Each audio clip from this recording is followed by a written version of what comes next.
조선 왕들의 역사를 보면요. 훌륭한 왕 지도자도 있었지만 그렇지 않았던 지도자도 있었습니다. 그 대표적인 예가 선조와 인조입니다. 선조는 임진왜란이 일어나자 그 비 오는 날 가마매 줄 사람도 없어서요. 말을 타고 허겁지겁 의주로 도망갑니다. 백성을 버리고 말이지요. 왕이 없는 7년 동안 지도자는 도망가고 백성들이 겪었을 고초와 또 배신감이 어떠했을까요? 이미 명나라는 쇠퇴하기 시작했지만 명나라를 붙들고 있었던 인조는 청이 쳐들어오자 남한산성으로 도망가죠. 그곳에서 식량이 나자 그 겨울 청나라 황제 앞에서 땅바닥에 머리를 9번이나 숙이는 굴욕을 당합니다. 삼전도의 굴욕이죠. 지도자가 백성을 못 지키는 사이 몇십만이나 되는 처녀들이 청나라에 잡혀가서 그중 많은 수가 어떤 성적 놀이개가 된 것을 우리는 역사 속에서 알고 있습니다. 우리 모두는 보호받고 싶습니다. 개인적으로 또 나라와 국가로부터 보호받고 싶지요. 그런 우리에게 예수께서 오늘 말씀하십니다. 나는 선한 목자다. 선한 목자는 양들을 보호합니다. 이 선한 목자가 어떻게 양을 하시는지 진짜 밤낮으로 양들과 함께 생활하죠. 양들과 같이 먹고 잡니다. 그리고 밤에도 양들을 지키는데요. 왜냐하면 일이나 또 늑대가 와서 양을 잡아먹기 때문입니다. 그렇게 목자의 주 일은 양들을 이리로부터 보호하는 것입니다. 선한 목자는 불꽃 같은 눈으로 양을 지켜보고 있다가 혹시나 일이나 늑대가 양을 공격하기라도 한다면 막대기를 가지고 그 늑대와 맞서 싸웁니다. 그 가운데 목자는 부상을 입기도 하지요. 그러나 선한 목자는 물러서지 않습니다. 양들을 지키기 위하여 자신이 상처받는 것도 모른 채 이리와 맞서 싸웁니다. 선한 목자는 양들을 위하여 싸우며 목숨까지도 자신의 목숨까지도 바칩니다. 예수께서 오늘 11절에 말씀하십니다. 나는 선한 목자다. 선한 목자는 양들을 위하여 목숨을 버리거니와. 선한 목자이신 예수님은 목숨 바쳐 양들을 지키셨습니다. 우리를 지켜내셨습니다. 근데 싹구는 그렇지가 않죠. 싹구는 이리가 오면요. 늑대가 오면 양을 버리고 도망가 버립니다. 왜요? 자신의 안위가 자신이 양보다 더 자신의 안위가 더 중요하기 때문인 거죠. 이리가 오면 자신만 살려고 도망하는 이 자는 싹군입니다. 싹군이 양을 버리고 달아나 버리니 이리가 양을 해칩니다. 12절과 14절 말씀을 보면 선한 목자와 싹군의 어떤 차이가 확연하게 보이지요. 선한 목자는 목숨을 바쳐 양을 지켜내지만 싹군은 달아나 버립니다. 14절 말씀에 보면 선한 목자는 양들을 안다라고 말씀을 하고 계십니다. 또 양도 자신의 목자를 안다라고 말씀이 나와 있는데요. 목자가 자신의 양을 알고 양이 목자를 안다. 이것은 어떤 의미일까요? 바로 믿음입니다. 신뢰 관계라는 거죠. 목자는 양을 믿습니다. 목자의 양은 목자를 믿는 거, 양은 목자를 믿는 거죠. 그렇기 때문에 목자의 음성을 듣고 따라갑니다. 만약에 양이 목자를 믿지 않으면 그 음성을 듣고 따르지 않을 겁니다. 그러나 그렇기 때문에 양은 목자의 음성을 믿기 때문에 음성을 듣고 따라가며 목자의 음성을 따라 그곳에 머물지요. 선한 목자는 양의 필요를 금방 알아차립니다. 지금 그들에게 무엇이 필요한지 알고 계시지요. 그렇기 때문에 양들은 목자를 믿고 그 음성을 가고 또 목자는 양들을 돌봐줍니다. 그러나 싹구는 제 양이 아니기 때문에 보호해 주지 않으며 양도 그 목자를 따르지 않습니다. 이 선한 목자와 양 사이에는 서로 신뢰가 있습니다. 이 믿음은 양들로 하여금 두려움 없이 걱정 없이 목자를 따르게 하고 이 신뢰는 목자로 하여금 살아온 짐승의 공격에도 몸이 상한다 할지라도 양을 지켜내게 됩니다. 이리와 맞서 싸우게 하지요. 선한 목자의 사랑입니다. 양을 향한 사랑이지요. 우리는 사랑하는 것을 지키기 위하여 싸우죠. 또 사랑하는 것을 보호합니다. 우리가 보호하는 걸 보면 그것이 얼마나 사랑하는 것인지 알 수가 있습니다. 사랑의 가장 깊은 단계, 바로 보호하는 단계이죠. 제주도 4.3 사건을 기념하는 평화공원에 보면 억울하게 아기를 안고 붉은 피를 흘리며 눈발에 쓰러져간 모녀의 비극을 그린 조형물이 있는데요. 사진을 제가 준비를 해 봤습니다. 이 비극의 조형물을 비설이라고 하는데요. 1949년 1월 6일 눈보라가 치던 날 그 겨울 25살이었던 이 엄마는 2살 배기 딸아이를 안고 토벌대에 쫓깁니다. 그리고 토벌대의 총에 맞아 눈 위에 쓰러지지요. 순백의 눈발에 붉은 핏방울이 점점 어 발길을 따라가다 마침내 모녀가 하나가 되어 붉은 피에 무덤을 만듭니다. 그 위에 눈이 하염없이 쌓이고 쌓입니다. 비설은 총탈을 맞아서 희생된 두 모녀의 비극을 그려내고 있고요. 또 죽음의 순간까지 아기를 꼭 껴안아내고 보호하려는 어머니의 사랑이 느껴지는 그런 조형물입니다. 우리는 생명 바쳐 낳은 자녀를 죽음으로부터 보호하기 위해 이 어미의 마음속에서 우리는 사랑이 무엇인지 볼 수 있습니다. 보호받지 못한다는 생각은 우리로 분노하게 하죠. 예전에 몇 해 전에 해화역에서 여성들의 큰 시위가 있었습니다. 몰카와 관련된 어떤 규탄, 제도를 개선해 달라고 목소리를 냈으나 그것이 이제 이루어지지 않은 것에 대해 여성들이 해화역으로 몰려왔습니다. 이 이 시위에는 보호받지 못한다는 여성들의 깊은 분노가 담겨져 있죠. 상대적으로 육체적으로 힘이 약한 여성들뿐만 아니라 우리 모두는 그렇습니다. 보호받고 싶습니다. 안전에 대한 욕구입니다. 보호에 대한 욕구가 있습니다. '아무도 나를 보호해 주지 않는다.'라는 느낌만큼 우리를 거칠게 하고 난폭하게 하는 것은 없을 것입니다. 그런 우리에게 예수께서 말씀하십니다. "나는 선한 목자라.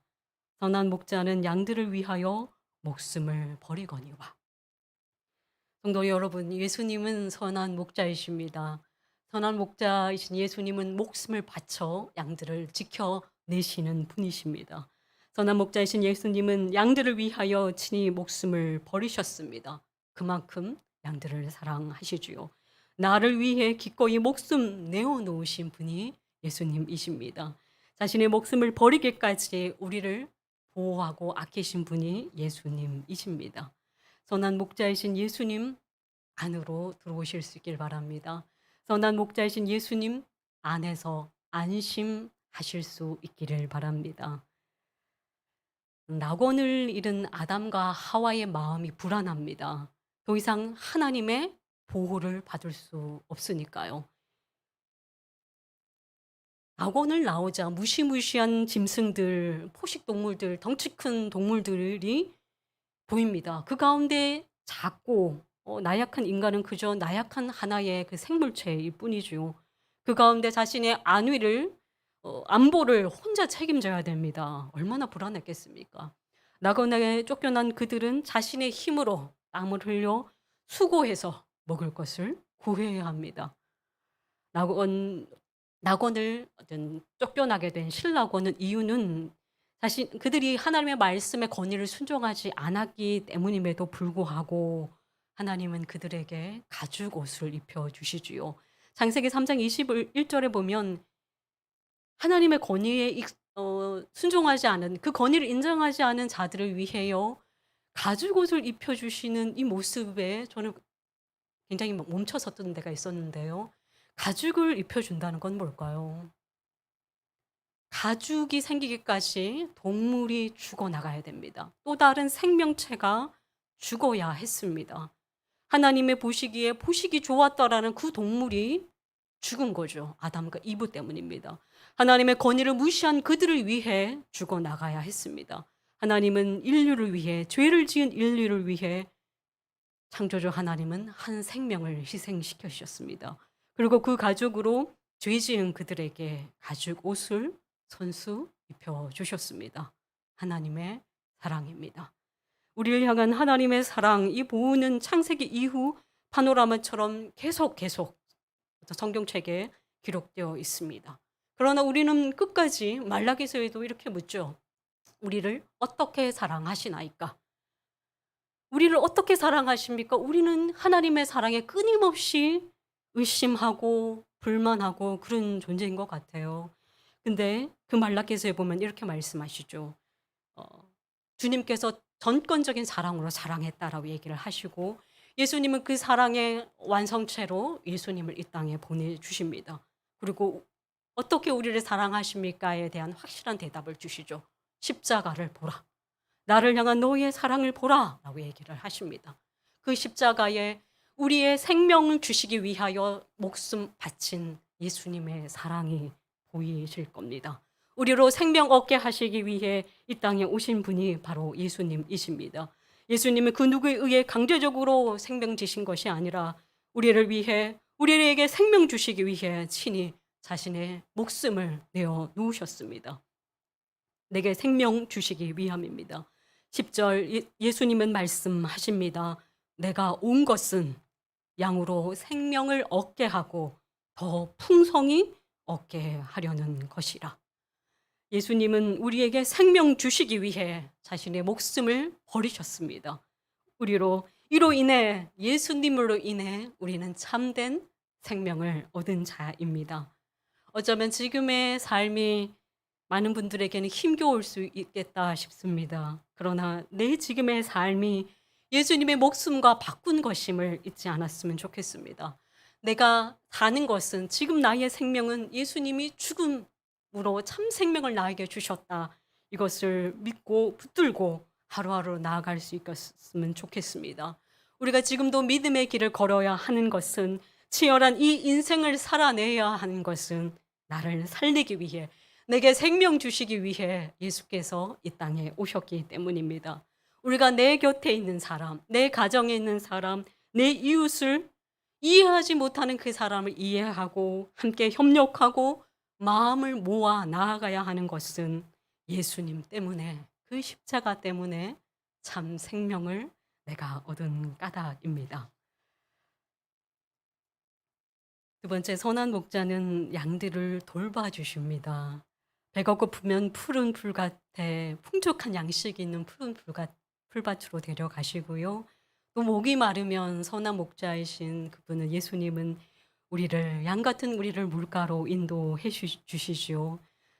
풍족한 양식과 생수로 인해서 지쳤던 몸이 생기를 얻게 됩니다. 이 예수님은 바로 예수님을 나의 목자 삼은 자의 모습인 거죠. 예수님을 나의 목자, 참된 선한 목자로 삼은 자는 이와 같이 부족함이 없습니다. 이뿐만 아니라 참된 선한 목자이신 예수님은 내 길을, 우리의 인생길을 인도해 주십니다.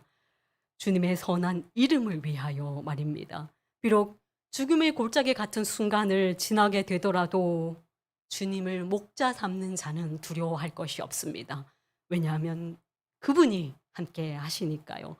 그 예수께서 의로운 긴 옳은 길로 인도해 주실 것이니까요. 내가 홀로 떨어져 잘못된 길을 가고 있으면 선한 목자이신 예수님은 막대기로 치셔서 이 길이 아니다 라고 말씀하십니다. 또 지팡이로 나로 바른 길을 걷게 해 주십니다. 다윗은 여호와 하나님이 선한 목자이심을 경험했습니다. 이 경험을 시편 23편에 기록하고 있지요. 한평생 다윗의 인생이 어떠했는지 아시는 분은 시편 23편을 보면서 눈물을 짓습니다. 우리는 다윗 하면 온 이스라엘 왕으로 번성을 누렸던 것만 생각을 하지만 그렇지 않죠. 인생의 많은 부분을 다윗은 도망자의 삶을 살아야 했습니다. 알고 골짜기, 그 풀밭 같은 데를, 골짜기 아둘람 굴 이런 데에 헤매며 도망자의 삶을 살았던 그 다윗의 인생을 보면 얼마나 이 시편 23편이 참 은혜로운지 모르겠습니다. 또 온 이스라엘 왕이 된 후로는 어떻습니까? 자식이 압살롬이 반란을 일으켜서 맨발로 도망을 쳐야 했습니다. 그러나 시편 23편 1절에 다윗은 이렇게 고백하지요. 여호와는 나의 목자시니 내게 부족함이 없으리로다. 주께서 내 원수의 목전에서 내게 상을 차려주시고 기름을 내 머리에 부으셨으니 내 잔이 넘치나이다. 내 평생의 선하심과 인자하심이 반드시 나를 따르리니 내가 여호와의 집에 영원히 살리로다. 아멘. 사무엘상 보면 사울 왕에 의해서 죽을 고비도 참 여러 번 넘긴 것 같아요. 그런데 그 도망자의 삶 속에서 다윗은 이렇게 고백하죠. 내가 여호와가 나의 목자 되십니다. 그리고 저는 부족함이 없습니다. 참 아무 죄도 없이 이 도망자의 삶을 살았던 다윗의 삶이 얼마나 고단했을까 싶습니다. 그러나 한평생 주의 은총에 복에 겨워 살았다라고 다윗은 고백합니다. 이것이 하나님을 나의 목자로 삼은 자의 복입니다. 살다 보면 참 이렇게 겁이 날 때가 있어요. 두려울 때가 있죠. 두려움이 막 엄습할 때가 있습니다. 작년에 코로나19로 인해서 우리가 많이 불안했던 것 같아요. 또 먹고 사는 문제 때문에 또 어떤 생업의 문제 때문에 참 어려움이 오기도 합니다. 그때 이 말씀을 꼭 붙들 수 있기를 바랍니다. 여호와는 나의 선한 목자이시다. 그리고 나는 하나님의 어린 양이다. 이거를 꼭 붙들 수 있기를 바랍니다. 양은요, 자신의 앞날을 걱정하지 않습니다. 왜냐하면요, 목자가 인도해 주실 거니까요. 양의 마음은요, 먹을 것 때문에 걱정하지 않습니다. 목자가 나의 필요를 채워주시니까요. 양의 마음은 피폐하지 않습니다. 언제나 생기로 충만합니다. 왜냐하면 목자가 주시는 그 풀 속에서 쉼을 누리고 목자가 인도하시는 물을 먹고 그 안에서 쉼을 누리기 때문입니다. 이 누림의 비밀, 바로 그것은 양이 목자를 온전하게 따름에 있습니다. 교회를 다니는데 예수님을 믿노라라고 말하는데 먹고 사는 문제로 늘 염려하고 갈 바를 알지 못해 불안하다면 한번 생각해 봐야 합니다. 내가 예수님을 참으로 나의 목자 삼고 있는가? 그분의 말씀에 순종하고 있는가? 순종 안에 잔이 넘치는 은혜가 있습니다. 예수님은 선한 목자이십니다. 이 예수님은 내가 내 인생을 통째로 맡겨도 될 만한 믿음직한 분이 예수님이십니다. 예수님께 앞날을, 나의 미래를, 나의 노후를, 여러분 자녀들의 앞날을 모두 맡기실 수 있기를 바랍니다. 예수님은 참된 목자로 모으신 자, 그 자의 길에는 부족함이 없을 것입니다. 그 순종의 길에는 쉼이 있습니다. 그 순종에 여러분의 잔이 넘치게 될 것입니다. 참된 목자가 있으면 싹군도 있습니다. 에스겔 34장에 보면 하나님은 자기만 먹는 이스라엘 목자에게 화를 선포하셨습니다. 양이 양떼를 먹여야 함이 목자의 마땅히 할 바임에도 자기만 먹는 이스라엘 목자들은 양떼의 배고픔을 돌아보지 않았습니다. 연약한 자를 강하게 안위했습니다. 이스라엘 자기만 먹는 이스라엘 목자들은요, 병든 자를 고치지 않았고요, 상한 자를 싸매어 주지 않았습니다. 쫓기는 자를 돌아오지 아니하였고 잃은 자를 찾지 않았습니다.